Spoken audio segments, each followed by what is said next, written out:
Cafer, burada devlet bir homojen yapı gösteriyor mu? Bu süreçte az önce İsmet'in dediği gibi, yani geçmişte devlet içerisinde farklı parçalanmışlar, klikler ve çatışan gruplar vardı.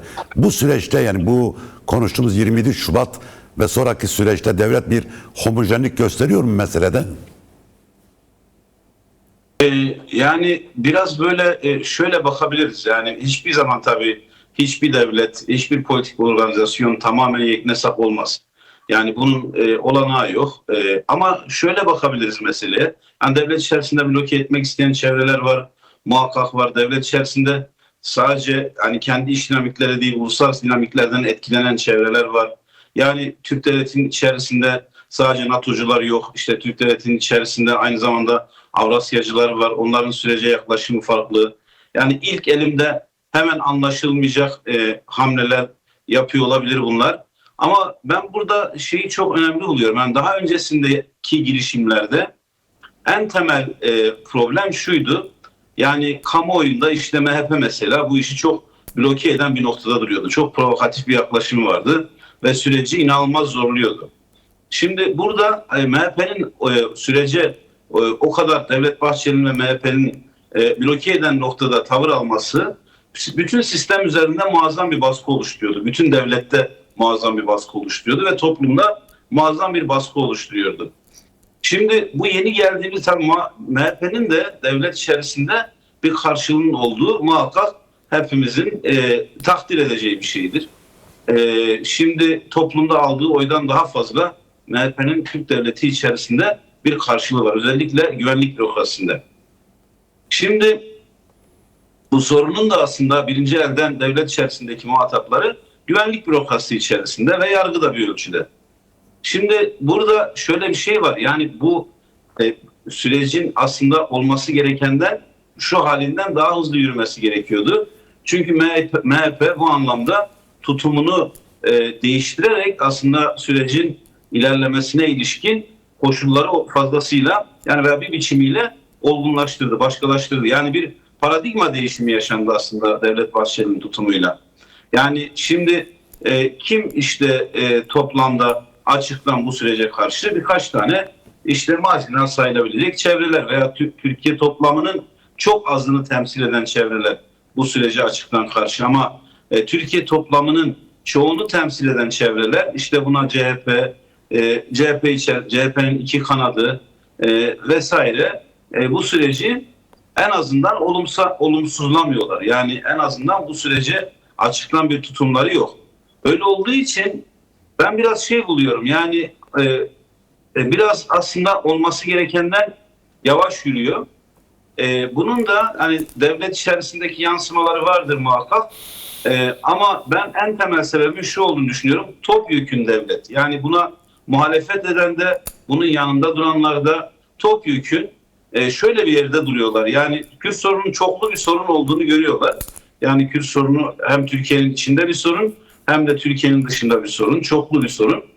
Şöyle bir yerde pozisyon aldıklarını düşünüyorum. Yani biraz şudur yani bir güç mücadelesi yaşanıyor. Yani şimdi devlet mümkün olduğu kadar bütün çevreleri, bütün kesimleri yani varlık sorunu Kürt halk önderinin dediği noktada çok nettir. Varlık sorunu artık aşılmıştır ve bu çok tarihsel bir eşiktir Kürt sorunu açısından varlık sorunun aşılmış olması. Şimdi muhtemelen devlet şöyle bir yerde yani mümkün olan en azı verip en fazlayı almaya çalışıyor. Evet. Yani bu çok aslında bu tip müzakerelerde başka güçlerin de çok onu konuşacağız ama ondan önce bir şey sormak istiyorum. Cafer, eğer şeyde. Şimdi bu süreç tabii Türk devleti açısından bir zorunluluk olarak mı ortaya çıktı yoksa?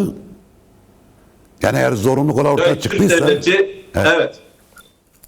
Evet, bence bir zorunluluk olarak ortaya çıktı. Kürt Halk Önderi de aslında bunu konuşurken, bunu kamuoyuyla konuşurken ve muhtemelen Türk devletiyle konuşurken de ifade etti. Türk devleti bir bölgesel bir güç olmaya çalışıyor. Yani Türk devletinin öncelikleri değişti. Bölgesel paradigma değişti. Bölgedeki güç ilişkileri tamamen değişti. Yani Irak, Suriye vesaire bambaşka bir yerde. İran'da artık eski İran olmayacak. Başka bir şey olacak. Olumlu olumsuz bir şey. Hani nereye verir İran tam olarak böyle bir ön yargıyla durmak istemiyorum ama koşullar değişti. İsrail'in pozisyonu değişti. Körfez'deki karşılıklı konumlanmalar değişti. Şimdi Türkiye ya bölgesel bir güce dönüşecek ya da kendi içinde enerjisini böyle kendi problemleriyle uğraşırken tüketen bir güce dönüşecek. Türkiye bu hakikaten sadece Erdoğan AKP sorunu olmaktan çıktı yani. Toplamda bir sorun. Eğer Kürt sorununu onlar nereden bakarlarsa baksınlar. Yani kim nereden bakarsa baksın bu bir hakikattir. İçeride Kürt sorununu çözememiş bir Türkiye bölgesel bir güç olamaz. Bölgesel bir güç olamayan bir Türkiye de bir süre sonra bütün bu denklemin dışına düşer. Yani dolayısıyla yani sadece bu değil tabii. Yani diğer taraftan da hani bu dış dinamikler, iç dinamikler de şuydu. Şimdi Türkiye bütün gücüyle askeri olanaklarının tamamını kullanarak Kürt hareketini bir yenilgiye uğratmaya çalıştı. Ama bu mümkün olmadı. Anlaşıldı ki bu mümkün de değil yani. Bu mümkün olmayacak. Yani belki işte hani Kürtler de sadece silah üzerinden nihai sonuç alamayacaklar. Ama Türk devleti de alamayacak. Yani Kürtler için geçerli olan şey yani silahla sonuca gidememe durumu Türk devleti için de geçerli. Onlar için de silahla sonuca gidememe durumu var. Dolayısıyla bu noktada gelinen hani böyle bir hakikat açığa çıkmışsa o zaman bu işin Evet. bir tane çözümü var yani. Yegane çözümü var. Dolayısıyla aslında bir zorunluluk olarak tabii kendisinde hayatı bu süreç. Evet. Cafer, sen nasıl bakıyorsun bu İran savaşı ve bölgedeki gelişmeler çok konuştuk. Tabii biraz daha konuşmak gerekiyor. Irak şu anda gündemde. Tabii Şengal'da söz konusu. Şengal'a yönelik de artan bir söylem var. Irak'taki mesele şu: İran savaşıyla birlikte bağlantılı olarak İran rejimine bağlı yedek ve vekil güçlerin silahsızlandırılması. İşte bunun başına Hamas geliyordu. Hizbullah var. İşte Şam rejiminin çökertilmesi bunun bir parçasıydı. Şimdi mesele geldi Haçlı Şabi'ye dayandı ama tabii bununla beraber Şengal'da bir tehdit altında. Şengal'ın özelliği tehdit altında. Bu anlamda baktığımız zaman süreci bu gelişmeler nasıl etkiliyor sence? Şimdi İran meselesine yönelik Batı içerisinde iki farklı yaklaşım var. Yani Amerika, İsrail biraz da objektif koşullarından dolayı İran meselesinde elleri biraz daha rahattır bu iki gücün. Yani İran'ın istikrarsızlaşması bu iki gücü çok rahatsız etmiyor. Yani ama işte Avrupa ve Türkiye İran'ın istikrarsızlaşmasından derin endişe duyuyorlar. Yani yoğun göç dalgaları, işte savaşın kontrol edilemez bir biçimde Körfez'e yayılması ve enerji krizinin artması benzeri kaygıları var Avrupa Birliği, Avrupa ülkelerinin ve İngiltere'nin. Dolayısıyla Türkiye'nin de böyle bir yaklaşımı var. Yani özel olarak. Çünkü eğer İran gerçekten çok ağır bir istikrarsızlaşma süreci yaşarsa Türkiye bunun kendi açısından yoğun bir sınır ihlali, güvenlik sorunu, işte çok Suriye'dekinden çok daha sert göç hareketleri benzeri sorunlara neden olacağını düşünüyor. Aynı kaygılar Avrupa Birliği içerisinde de var. Şimdi bu genel boyutu. Özel olarak da Türkiye tabii şöyle bir kaygı içerisindedir. Yani orada bir Kürt bölgesi açığa çıkarsa Türkiye'nin genel kaygısı şu: onun kontrolünün yani veya o bölgede kendisiyle rekabet eden güçlerin de inisiyatif alacağını düşünüyor. Evet. Yani kendisiyle rekabet eden güçler Orta Doğu'da biliyorsunuz. Şimdi hemen İsrail anlayacak insanlar ama tek başına İsrail değil bu. Yani işte Körfez ülkelerinin bir kısmı. Mesela hani bugünden böyle hani ona ilişkin bir şey söylenemez. Çünkü Orta Doğu böyle bir yer değil. Ama mesela işte orada bölgesel bir yani İsrail'le birlikte bölgesel bir güç olmaya çalışan Birleşik Arap Emirlikleri var. Öbür tarafta işte Türkiye ile birlikte davranan Suudi Arabistan var. Vesaire. Yani orada da böyle dışarıdan göründüğünden daha karmaşık ilişkiler var Orta Doğu'da. Türkiye tabii bundan derin kaygı duyuyor. Yani böyle bir durumdan. Olası bir böyle bir durum olursa Türkiye buna ilişkin kontrolü kaybetme endişesi taşıyor. Dolayısıyla aslında bizim de dahil olduğumuz sürece çok doğrudan yansımaları var bu sürecin. Yani şimdi Türkiye en azından bu noktada kontrol altında tutmaya çalışıyor. Ama İran'ın istikrarsızlaşması gerçekten orada düşündüğümüz anlamda eğer İran Irak benzeri bir sürece girerse veya Suriye benzeri bir sürece savrulursa o zaman tabii bölgede bütün paradigma değişir. Bambaşka bir şey çıkar ortaya. Şimdi bu olur mu demiyorum. Hani bu olur mu bunu bilmiyorum ama kimse olmaz diyemez yani. Bu mümkün değil. Böyle bir şey olmaz diyecek kimse yok. Değil mi? Yani mümkün bu. Bu olabilir bir şey. Olduğu noktada tabii o zaman her şey değişir. O zaman her şeye başka türlü bakmak gerekir. Bu Türkiye açısından da böyle. Türkiye açısından da böyle. Diğer güçler açısından da böyle. Dolayısıyla İran meselesi önemli. Bir de tabii bu süreci sen konuşmanın başında söyledin. Yani 7 Ekim saldırılarıyla başladı aslında bu süreç. Daha öncesinde hazırlığı yapılmıştı bu sürecin. 7 Ekim'le birlikte bu sürece gaz verildi, hızlandırıldı bu süreç. Tabii burada nihai hedef sadece Hamas değildi yani. Nihai hedef neydi? İşte Esad'ın iktidardan uzaklaştırılması, İran'a bağlı vekil güçlerin geriletilmesi ki aslında o zaman paralel saldırılar da olmuştu bu çevrelere karşı Amerika tarafından. Kasım Süleyman'ın öldürülmesi, sonra işte İran'ın Kudüs gücünün önemli askerlerinin, komutanlarının öldürülmesi benzer bir süreçtir. Bu Irak'ta Haçlı Şabi'nin silahsızlandırılması da bu sürecin bir parçasıdır. Evet. Birbirleriyle alakalı süreçler bunlar. Ama orada şeyin gözden kaçırdığı bir şey var. Amerika, İsrail veya çok genel olarak Batı'nın. O da şudur. Haçlı Şabi orada sadece dışarıdan oraya monte edilmiş bir askeri güç değil. İran sosyolojisinin bir parçasıdır oradaki Şiilik. Haçlı Şabi de onun bir yansımasıdır yani. Evet. Dolayısıyla bu öyle sadece siyasal müdahaleyle ortadan kaldırılabilecek bir şey değil. Evet.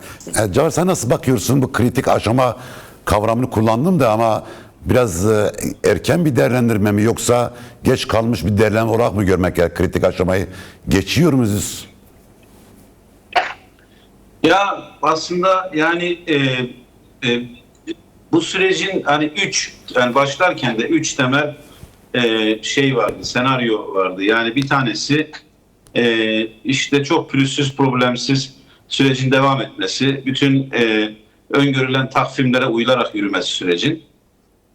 İkinci senaryo işte herkesin aslında bir biçimiyle bu 3 senaryo bir biçimiyle tartışmaların bir tarafında duruyordu. İkinci senaryo işte bazen gerilip sonra yoluna devam etmesi. En kötü senaryo ise bu sürecin masanın devrilmesi. Yani ben şöyle görüyorum. Yani aslında dolaylı olarak konuşmanın bir bölümünde ifade etmiştim. Yani tabii öngörülemeyen şeyler ortaya çıkabilir. Bunları hesaplamak lazım. Gerçekten kritik bir hani bu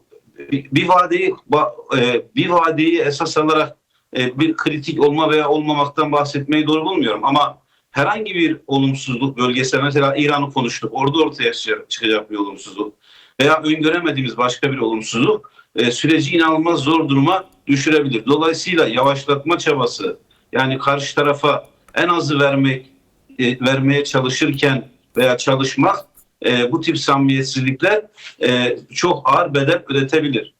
Ama ben hani şöyle bakmıyorum meseleye işin doğrusu.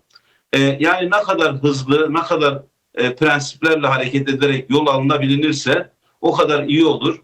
Ama ben yani iki tarafın da yani bütün o yaşanmışlıklardan sonra işte çok gerçekten son 50 yılda Türkiye halkları çok ağır bedeller ödediler. Türkler ağır bedeller ödedi. Kürtler inanılmaz büyük ağır bir bedel ödedi. Şimdi tam böyle bir yerdeyken masayı devirmenin bütün taraflara çok ağır bir maliyeti olur.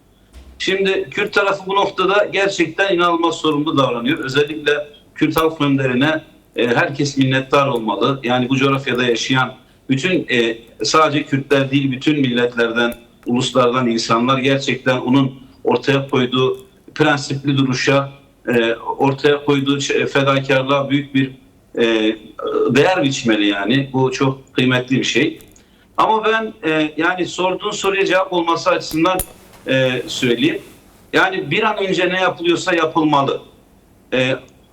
Ama hani soruna cevap olacaksa evet yani hani bugün yapılması gerekenler yapılmazsa masa devrilir. Yeniden işte en başa dönülür. Böyle bir yerde olduğumuzu düşünmüyorum. Evet. Ama bunun böyle riskler içerdiğini düşünüyorum. Çünkü bütün bundan sonra ne olup biteceğine sadece Türkiye'nin iç dinamikleri olup bitecekleri Türkiye'nin iç dinamikleri belirlemeyecek. Buna etki edebilecek inanılmaz güçlü dış dinamikler var. Dolayısıyla aslında yani Kürt tarafı gerçekten elinden geleni yapıyor. Ama Türk devleti biraz daha ilkeli olmalı, biraz daha prensip olarak yapılması gerekenlere odaklanmalı. Bunun kimse için bir oyun olmadığını artık bilerek davranmalı. Yani, Cafer, bir kısaca bu konuya senden görüşlerini merak ediyorum. Yani Özgürlük Hareketi'nin attığı adımları karşı taraf bir zaaf olarak mı okuyor yoksa? Evet, aslında yani ben tam öyle, yani orada aslında karşı tarafın kendi içinde muazzam bir açmazı var. Yani önce onu konuşmak lazım. Karşı tarafın en muazzam açmazı şu: yani bu sürecin bir tarafı demokratikleşme adımlarının atılması. Yani bu süreç bir sadece silahların bırakılmasına indirgenemez. Yani toplamda bir süreç bu. Şimdi bunun iki temel ayağı var. Bu sürecin doğru yürütülebilmesi açısından, yani Kürt halkına güven vermesi ve bunun uzun vadeli gerçekten sağlıklı yürüyebilmesi açısından en kritik faktörlerden bir tanesi Kürt halk önderinin statüsüdür. Diğeri de demokratikleşme adımlarıdır. Yani ifade özgürlüğünün ilerletilmesi. Şimdi tabii yani sadece hani bu bir biçimiyle Kürt belediyelerine kayyum atama biçiminde başlamıştı ama bütün Türkiye'ye yayılan bir hastalığa dönüştü. Şimdi hiç bu noktada da hani iktidar tarafında bu noktada bunu düzeltmeye çalışan bir tutum, tavır varmış gibi gözükmüyor. Hatta tam tersine bundan çok hoşnutlarmış gibi gözüküyor. Şimdi bu önemli bir şey. Yani Kürtçenin işte kamusal alanda kullanılması, bu hala buna ilişkin yasal düzenlemelerin yapılmaması. Yani aslında şöyle bir şey var. Yani AKP'nin burada Erdoğan'ın çok sürece samimi yaklaşmadığını görüyoruz. Yani bu çok aslında işi en fazla zorlaştıran kısmı bu. Yani genel olarak bu sürecin en temel parametrelerinden bir tanesi demokratikleşme sürecinin ilerletilmesi. Yani Kürt halk önderinin halkıyla ve hareketiyle doğrudan ilişkisinin olması, diğer önemli ayağı ise demokratikleşme sürecinin bütün bu bahsettiğim kapsamları da içerecek biçimde ilerletilmesi. Fakat AKP burada kendisinin çıkarını görmüyor. Yani bunu kendi iktidarını sürdürebilmek açısından bunu çok geriye itiyor veya bunu bir taraftan Kürt sorununu çözmeye niyetliymiş gibi davranıyor ama öbür taraftan bu alanı tamamen kapatıyor. Bunlar birbirleriyle tezat şeyler. Aynı anda olmaz şeyler bunlar. Evet. Yani bu Kürt hareketinin 40 yıldır, 50 yıldır bir mücadelesinin denk düştüğü bir içerik var. O içerik sadece herhangi bir şeye indirgenemez. Yani o içerik demokratikleşmeyi içerir, cinsiyet eşitliğini içerir, doğa ve insanla doğru ilişki kurmayı içerir. Bütün bunların toplamını içerir. Eşit katılımı içerir, çoğulculuğun siyasal alana aktarılmasını içerir. Bütün bunları içerir. Dolayısıyla yürütülen müzakere de bu kapsamla yürütülüyor devletle. Ve burada AKP'nin çok zorlayıcı, tıkayıcı bir rolü olduğunu görüyoruz. Evet. Bir de ben hani negatif bir şey olsun diye söylemiyorum ama son NATO zirvesinin de aslında biraz hani AKP'nin daha cüretkar davranmasını biraz böyle, yani onun altyapısını veya bir ölçüde AKP'ye cesaret verdiğini düşünüyorum. Yani müsaade edersen çok kısa bunun neye dayandığını söyleyeyim. Yani işte hani kamu bütçesinin %5'ini, gayri safi milli hasılanın daha doğrusu %5'ini askeri harcamalara ayırmak demek, bunun denk düştüğü bir sosyal siyasal karşılık var. O sosyal siyasal karşılık şu: yani siz toplumun yoksullarına aktarılan bütçenin toplumun yoksullarına aktarılan kısmını silah harcamalarına, askeri harcamalara aktaracaksınız demektir bu. Bu da öyle çok gönüllü olmaz. Bunun olması için sadece Türkiye değil, dünyanın her yerinde eğer bunu yapmayı bir hedef olarak önünüze koyuyorsanız demokratik alanı, özgürlükler alanını geriye itmeniz lazım. Çünkü kimse gönüllü buna razı olmaz. Şimdi ben bütün bunlar üst üste gelince biraz şöyle olduğunu düşünüyorum. Yani bu bizim öngördüğümüz, yapmayı istediğimiz şeyleri birinden beklemekten ziyade bunun mücadelesini daha güçlü vermek gereken bir döneme girdiğimizi düşünüyorum. Yani Evet. sadece biz bunu yaptık, o bunu yapsından ziyade paradigmayı tamamen değiştirmek ve gerçekten hani devleti, rejimi ne istiyorsa bunu bir mücadele süreci olarak tarif etmek ve onu yapmaya zorlamak olarak görüyorum bu süreci. Evet. Yani bunun da gerçekten devlet dışında toplumda ciddi muhatapları var ve hani bu süreci bir tarafıyla devletle müzakere etmek, öbür taraftan da gerçekten demokrasiye, özgürlük alanının genişletilmesine gereksinim duyan çevrelerle birlikte davranmanın koşullarını yaratmak, bu noktada süreci zorlamanın en doğru tutum olduğunu düşünüyorum gelinen Evet. noktada. Tabii bu oldukça önemli. Yani müzakereler dünyanın her yerinde aynı zamanda mücadele olarak yürüyor. Siz müzakere masasındaki müzakerecinizin, baş müzakerecinin elinizi güçlendirmeniz için dışarıda da ciddi bir güç, bir enerji birikimine sahip olmanız gerekiyor. Güç yığmanız gerekiyor ki istediğinizi alabilirsiniz. Cafer, şimdi son bir başlığı açalım bu CHP ile ilgili, çünkü bunu önemsiyorum. Yani süreçte çok bağlantılı olduğunu da düşünüyorum. Yani CHP yönelik bu operasyon siyasi tabloyu değiştiriyor. Çünkü Türkiye'de Kürt sorunu, Kürtistan sorunu sadece AKP'nin, MHP'nin değil, aynı zamanda CHP'nin de bir sorun. Çünkü Türkiye'nin kurucu partisi, hatta bu sorunun yaratıcı partiden bir tanesi. İşte ana muhalefet partisi CHP'nin olmadığı bir süreçte ciddi sorunlar yaşıyor. Sen de bu CHP'ye yönelik siyasi operasyon nasıl bir tablo karşımıza çıkarıyor? Yani süreç buna nasıl etkileniyor? Son başlık olanı konuşalım. Yani ben biraz böyle Cahit, yani çok hani henüz böyle içimden netleştirdiğim ya hani bu kesin böyledir dediğim bir yargıdan bahsetmeyeceğim ama şimdi ama şunu ciddi olarak önemsemek gerektiğini düşünüyorum. Yani AKP'nin bir dönem daha iktidarda kalması sanki yani buna bir uluslararası destek de var gibi geliyor bana. Yani bu şunun için, bu NATO toplantısıyla falan da ilgili olduğunu düşünüyorum. Yani sonuç itibariyle yani ben Viktor Orban'ın iktidarını kaybetmesinin biraz Avrupa Birliği'nin kendi iç dinamikleriyle ilgili olduğunu düşünüyorum. Bu söylediğim şeyin de biraz böyle hani NATO'nun bundan sonraki planlamalarıyla ilgili olduğunu düşünüyorum. Yani bunlar neyi kastediyorum, biraz onu açayım.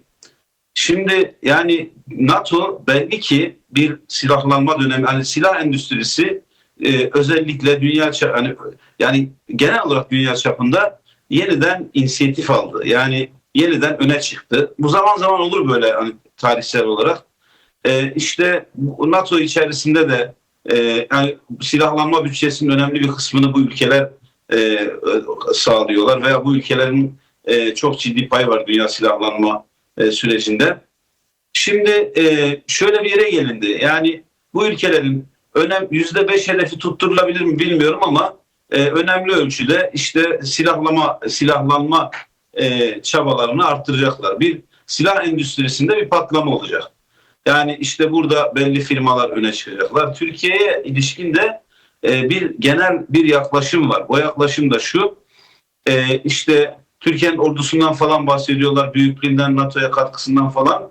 Bunu ben çok böyle şey buluyorum, çok propaganda boyutu bu. Ama muhtemelen bu silah endüstrisinin montaj boyutu, yani birincil, ikincil teknolojilerin değil, teknoloji üretiminin değil ama montajının yapıldığı bir ülkeye Ama benim sorduğum soru kime gitti Cafer? Bir dakika, benim sorduğum soru CHP ile ilgili de o gitti, güme gitti yani. Şimdi sen NATO'ya geldin. Onu söyleyeceğim. Evet, tamam, okey. Evet. Şimdi evet, CHP ile ilgisine geleceğim Cahit. Ben güme gitmedi. Ben tam buraya geleceğim Tamam. yani. Tamam. Türkiye'de bütün bu, yani bunun muhatabı da biraz bunu açmak gerekiyordu. Yani AKP'nin dayandığı iki temel sektör var. Birisi inşaat sektörü, biri silah sektörü. Değil mi? Evet. Yani bütün Türkiye'deki sermaye ilişkilerini tamamen değiştiren bir durum yaşanıyor aslında bir süredir. Bu Baykar üzerinden, Erdoğan etrafındaki silah endüstrisi üzerinden. Yani eskiden işte böyle İstanbul sermayesi onun kontrol ettiği bir çevre, bir şey vardı, ekonomik güç vardı. Bunlar daha çok böyle inşaattan ve ticaretten para kazananlardı.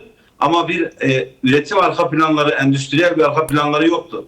Ama silah endüstrisiyle burada önemli bir mesafe aldılar. Ben sorduğun soruya döneyim yeniden. Ben biraz bunun şöyle olduğunu düşünüyorum.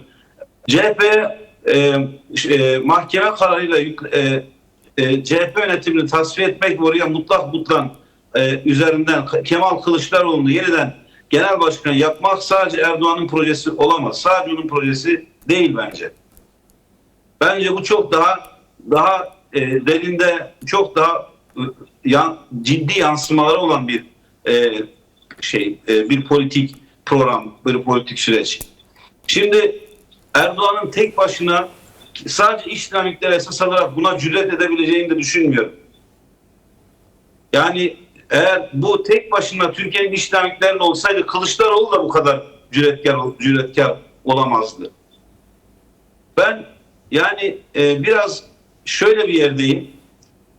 Sanki böyle yani CHP'nin küçültülmesi veya Erdoğan'ın önünün açılması, bir dönem daha Erdoğan'ın en azından bu süreç netleşinceye kadar iktidarda kalmasının önünün açılması, sadece iç dinamikleri değil, uluslararası dinamiklerini desteklediği Evet. bir sürecin sonucu olduğunu düşünüyorum. Evet, Bilmiyorum tabii şimdi orada- dönebildik mi? Evet, tabii orada sana hak veriyorum çünkü uluslararası güçlerden CHP operasyona yönelik çok büyük tepki yok. Avrupa Birliği'nden, Avrupa ülkelerinden, hatta sosyal demokrat partilerinden de. Yani iktidarda olan sosyal demokrat partiler var. Onlardan bile bir tepki yok. Sanki yokmuş gibi davranıyorlar. Özellikle bunların hepsi NATO üyesi. Sanki CHP'ye yapılan operasyonu çok normalmiş gibi karşılıyorlar diye düşünüyorum Batı devletleri.